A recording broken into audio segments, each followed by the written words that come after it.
Before we dive into the video, let me hit you with a harsh truth. You're getting old. Don't believe me? Alright, fair enough. But what if I told you that Generator Rex was premiered 14 years ago? Yep, your favorite tin can superhero hit the screen all the way back in 2010. Feeling Asian now? You should. I know I do. Now, even if that wave of nostalgia just smacked you in the face, I'm willing to bet you don't actually remember the full story of the show. Am I right? If so, don't worry. You're in the right place. Today, I'm taking you through the entire story of Generator Rex, from start to finish. This story begins with the ambition of mankind, a powerful organization with immense political and financial influence known as the Consortium was made up of the world's most powerful business magnates. They essentially owned the planet, but for them, that wasn't enough. They wanted more. They wanted to be gods. As an unknown philosopher once said, but when he looks at those beneath him, he sees his own mediocrity and wishes to own even more. Driven by this desire, these leaders saw immortality. They founded a scientific organization under the guise of helping the planet, but their true goal was to control life and death itself. Thus, they began developing nanites, microscopic technological marvels capable of manipulating matter, gravity, and more with ease. However, their minute size made them incredibly difficult to control. Whoever could master the nanites would, in essence, become a god. To gain control over these swarms of nanites, 5 master nanites were created. Only through these could the infinite number of nanobots be managed. To accomplish this feat, the Consortium assembled the greatest scientific minds on Earth. That's when they found the Salazar family, a brilliant couple of scientists who travel the world in search of knowledge. Rafael Salazar, born in Argentina, and Violeta Salazar, born in Mexico. Yes, leading scientists who are also Latino. This is one of the many things that made this show so great and ahead of its son. It had representations without stereotypes, and that's why it's so beloved. The Salazars didn't have much stability, but they had a son, Cesar, and another child on the way. When Rex was born, they settled down and dedicated themselves entirely to the nanite project. Their eldest son, Cesar, was so intelligent that he directly contributed to the project, even creating the Alpha nanite, designed to control all the other nanites. However, the experiment did not go as planned. To fix his mistake, Cesar developed the Dimensional Disruptor, a device intended to send Alpha to the null void, believing that this dimension would neutralize Alpha's influence. What he didn't know was that the null void was actually an intergalactic prison, a key location in Ben 10 universe. This was later revealed in the crossover episode when a mysterious rift opened in New York. The Providence organization went to investigate, but things escalated into a fight between Rex and Ben's Humongosaur. Rex used his nanite-based creations to battle, but when he tried to cure Diamond Head, it didn't work because he wasn't an evil. Eventually, Ben and Rex had to team up against Alpha, their shared enemy. To defeat Alpha, Ben merged with Rex using Upgrade, allowing them to strategize and enhance Rex weaponry. Together, they emerged victorious, but Alpha wasn't Cesar's only significant creation. Fearing the consequence of the nanites falling into the wrong hands, Cesar realized that most people wouldn't be able to control them. If humans struggled to manage their own organs and bodily functions, how could they possibly control nanotechnology that manipulates matter itself? To safeguard humanity, Cesar created an AI system called ZAG-RS, designed to decontaminate rogue nanites. However, in the future, ZAG-RS took control of an entire village, requiring Rex's intervention to prevent disaster. Despite his brilliance, Cesar was merely a tool for the Consortium, which only sought to control the nanites. To that end, they developed the Omega Nanite, a supposed improvement over Alpha. Soon, a race began, not just among the Consortium, but among others vying for the power of a god. In the midst of this scientific battle, the youngest Salazar was gravely injured. He would not have survived had it not been for the desperate efforts of his parents, his brother, and one of the world's leading nanotechnology scientists, Gabriel Rylander. They implanted nanites into Rex, hoping to save his life. It was a risky procedure, but their only option. Miraculously, it worked. The nanites not only healed him, but also rebuilt his entire molecular structure. This experiment proved the immense potential nanites had to benefit humanity. Seeing the success of the experiment, the scientists developed the meta nanites, designed so that only Rex could control them. This didn't end the war over the nanites, but it gave Rex's side a significant advantage. Still, the Consortium and other scientists refused to back down. Driven by greed, the Consortium was relentless in its pursuit of nanite power. When the Salazars discovered the Consortium's true intentions, they decided the only way to stop the menace was to destroy the Manite project altogether. But this decision led to a global catastrophe known as the Manite event. A massive explosion wiped out nearly all the scientists involved, including Rafael and Violeta Salazar. The only survivors were Rex, his brothers Cesar, and a treacherous scientist named Van Cleese, whose greed led him to be near the explosion site. The blast deformed him, and Abyssus, the once great laboratory, was completely destroyed. Van Cleese claimed it as his own. The explosion changed the world forever. Nanites spread across the planet, altering the structure of all living things. Everyone was infected. Cesar's ship, which was nearby, was affected severely that he traveled through time 50 minutes at light speed. According to the relativity theory, this caused a time dilation, making him disappear for 5 years. In this new world, people reacted differently to the nanites in their bodies. Some were compatible and could live normally, while others underwent severe mutation, physically and mentally, losing control of themselves. Individuals genetically close to Rex could handle the nanites better, while those further removed suffered more severe mutation. These uncontrollable mutants became known as Evos. To combat this global crisis, an organization called Providence was formed, a military police force tasked with eliminating Evos. In the beginning, curing Evos was impossible, leaving only 2 options: capture or exterminate. Meanwhile, Rex was an orphan, suffering from amnesia. To survive, he turned to the criminal underworld, forming a gang of Evils who robbed banks. They all bore matchy tattoos. Unlike other Evils, Rex had a unique ability: total control over his nanites. While others struggled to maintain their form, he could shapeshift effortlessly, transforming into powerful metallic weapons and mechanisms. To cope with his amnesia, Rex kept a journal, but one day he decided to leave that life behind. He abandoned his journal and disappeared, leaving his friends without explanation. Even Rex himself had no idea why. He had lost all memory of it. While Rex was on a run, an important figure entered the scene: Agent 6. His name wasn't just a title. He had once been ranked the 6th most dangerous person in a secret organization, a highly skilled operative with a style reminiscent of Agent Smith from The Matrix. 6 was fascinating. He joined Providence after his former boss transformed into a dangerous Evo. Unwilling to give up on him, 6 sought a cure. Alongside his team leader, White Knight, he hunted Evos, either capturing or eliminating them. Then came the fateful day 6 met Rex. 6 was battling with what appeared to be a massive robot, the deadliest Evo yet, but 6, with his agility and skill, managed to defeat it. Just as he was about to finish the job, the robot transformed into a boy, Rex. And of course, Rex had no memory of who he was. Moments later, 6 witnessed Rex's true power. He could cure Evos. He didn't destroy their nanites, he stabilized them, restoring them to their human form. For 6, this was a breakthrough. After years of searching for a way to save his old boss, he finally found hope. Rex wasn't just another evil, he was humanity's last chance. But his first meeting with White Knight, well, that was a whole different story. Despite everything, Rex was still an evil, and humanity saw him that way. Even so, 6 did everything he could to prove that there was a cure for evils. Meanwhile, White Knight had his own plans. He wanted to run endless tests on Rex, even if it meant sacrificing his life. But 6 wasn't having any of that. He stepped in and put a stop to it. During an intense battle where 6 showed off every skill in his arsenal, White Knight ended up going through a form of nanite decontamination, making him the first person completely free of nanites. From that point on, he could only exist in places without nanites, and over time, he went from being another agent to the actual director of Providence. Turns out, that would come in handy later. A super powerful evil appeared, putting anyone infected with nanites into a deep sleep. The only ones who could fight back were White Knight and Rex. Shout out to Dr. Holiday, who stayed awake literally shocking herself. Absolute legend. At the same time, Providence was using Rex as their secret weapon, trying to prove to the world that there was finally a cure for these transformations. Slowly but surely, people started trusting them more. Rex wasn't just proving himself as a hero, he was showing the world he could actually change it. 6 became his mentor, teaching Rex everything he could. Even though Rex was a stubborn teenager, 6 was tough, and together, they made an incredible team. As Rex became a full-fledged agent of Providence, one of the scientists who survived the explosion, Dr. Rylander, continued working on the Omega Nanite. This was something Rex's parents had asked him to do before they died: create the Master Nanite and give it to Rex. But before Rylander could finish, Van Cleese got involved. He wanted the Omega Nanite for himself. Since Van Cleese had survived the explosion, and he spent years sustaining himself by draining nanites from others to keep his body in check, the guy was basically a techno-vampire. Evil there included. All he was missing was a tragic romance with someone he'd bring back to his den. The problem was, every time he dumped his unstable nanites into someone else, he created more Evos. His power was the complete opposite of Rex. So when he learned how stable Rex's nanites were, he became obsessed with the kid. Suspicious much? Turns out, Van Cleese had way too many nanites in his system. So, he made a shady back backdoor deal with Providence to get some of Rex's nanites in exchange for money. For a while, he was buying them like some underground black market deal, but eventually, it wasn't enough. He needed more, and that's when things got physical. There was just one problem. Van Cleese was a representative of EVOs in the United Nations, meaning he had political immunity. He couldn't just attack Rex outright because, technically, Rex was an EVO too. And yeah, the only reason he was even a part of this organization was for his own benefit. As the series progressed, Rex started getting more and more flashbacks of his past, but they were vague and didn't make much sense.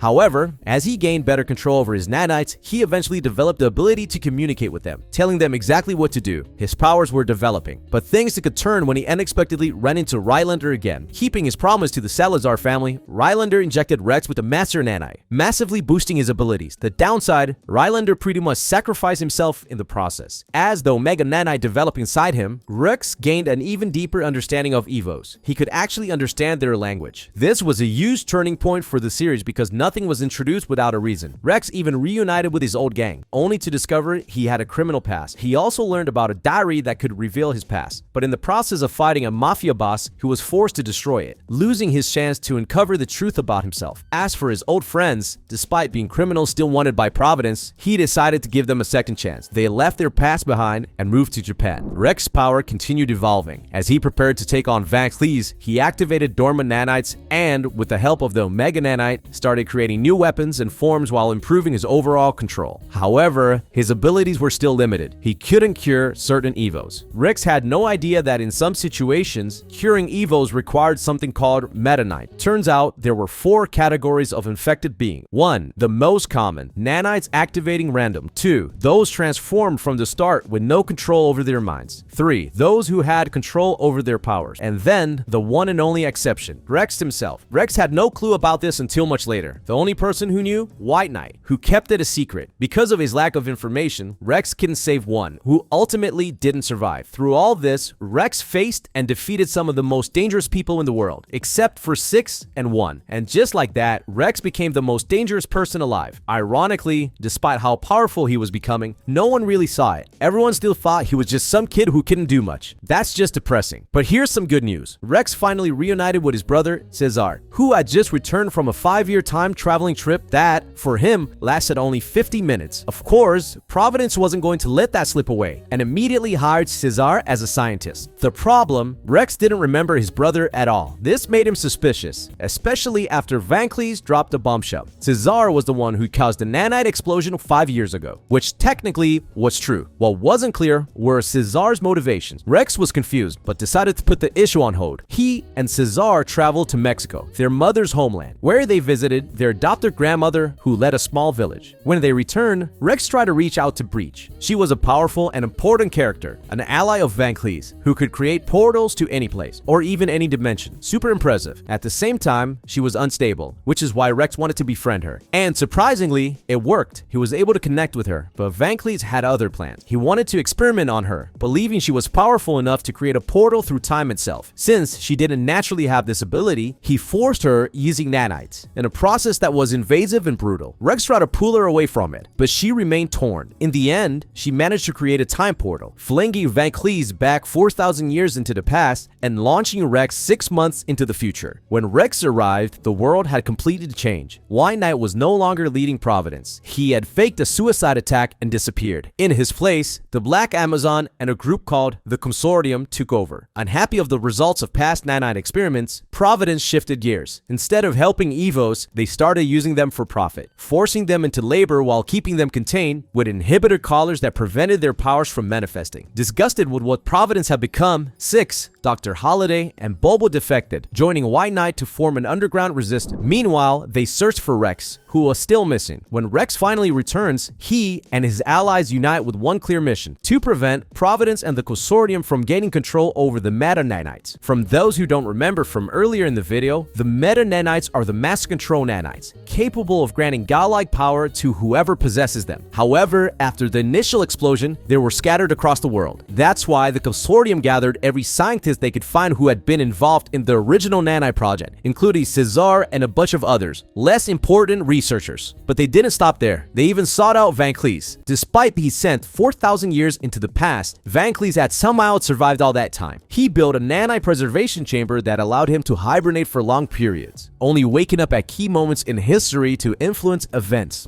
This raises a ton of interesting theories, like why didn't he affect humanity back then? Maybe he didn't have enough nanites at the time, meaning the world only became fully infected because of the nanite explosion in the present. Back to the Consortium's big plan, with all these brilliant minds working together, they managed to recover 4 meta-nanites. But the 5th and final one, it had been inside Rex all along. The scientists successfully extracted the last meta-nanite from him and implanted them into the members of the Consortium. Their plan was to gain ultimate power, becoming literal gods. But there was a problem. Instead of turning into omnipotent beings, they merely transformed into incredible, powerful evos. Sure, their abilities were immense, and they could even combine their powers into a massive Megazord-style entity, but something was missing. Most likely, Rex's parents had foreseen this possibility and programmed a security measure into the meta-nanites, ensuring that no one but Rex could fully harness their true power. Since this was top secret information, the Consortium had no idea, and by injecting themselves with the meta-nanites, they unintentionally limited their own potential. Even so, they were still strong enough to challenge Rex, the most dangerous human on the planet. Frustrated by this setback, the Consortium decided to redo the entire process. But this time, Van Cleese had his own agenda. He orchestrated everything to ensure that, instead of sharing the power, he alone would absorb all meta-nanites and finally ascend to godhead. Except, it didn't work. Neither Van Cleese nor the Consortium members could unlock the full potential of the meta-nanites. Just like we mentioned earlier, Rex's parents had built a failsafe. Only he could wield the true power. Realizing this, Rex made a bold decision. He wasn't sure it would work, but he believed that if he focused hard enough, he could directly communicate with the meta-nanites, and that's exactly what he did. He concentrated, tapped into their codes, what was essentially the God code, and gained complete control over them. In that moment, he had limitless power, but rather than use it for destruction, he chose to use it for good. With his newfound abilities, Rex did the unthinkable. He stabilized every nanite on the planet. Every single evil was cured. The era of evil transformation was over. No one would ever be affected again, and this advanced technology could no longer fall into the wrong hands, especially those of the Consortium. As for Van Cleese and the Consortium, they managed to escape. But here's where things get weird. They were saved by none other than Breach, who teleported them into her dimension, protecting them from global reset. What happened to them after that, no one knows. So show that part open-ended, adding yet another mystery to the story. In the end, Rex kept his nanites, ensuring that he would always be ready to protect the world from any future threats, including the possible return of Van Cleese and the Consortium. And that's where the story ends. I still have hope that one day this series will return so we can finally see what happens next in this incredible story. Thanks for watching, folks. Drop your suggestions in the comment for videos you'd like to see on the channel. See you next time.